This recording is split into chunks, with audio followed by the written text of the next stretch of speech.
Hi there, this is Dr. Heath McAllister again, and today I'm going to talk to you about the differences and similarities between stem cells and exosomes.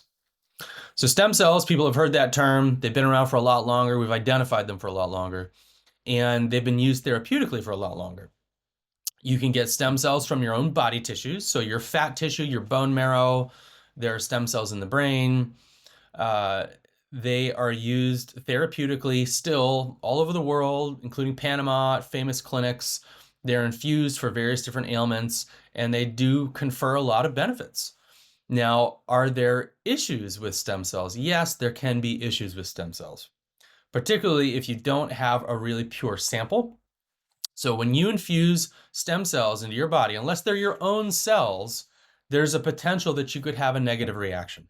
So if the sample that you're infusing into someone, say, contains foreign white blood cells, your body will have an inflammatory reaction for that, as if it's been invaded.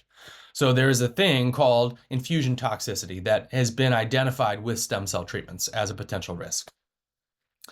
Another risk with stem cell treatments is that they have a potential for producing or helping tumors to grow. Obviously not what we want. And then the third issue with stem cells is that they are living cells. So if you don't treat them properly, they die pretty easily.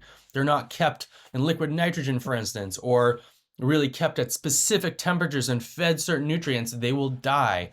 So are you getting a really viable population of stem cells infused in your body? That's a question mark. Now with exosomes, you don't have those issues. Exosomes are not living cells, they're signaling molecules. They can degrade, but they can be kept at regular freezer temperatures and stay stable for months.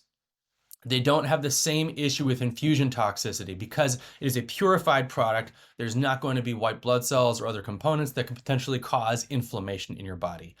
And they seem to have very low tumorigenic potential. So they're not going to really assist any kind of cancerous growth. So in that way, they're much safer, they're cleaner, they're purer, and frankly, you can hyper concentrate that exosome and amplify that signal.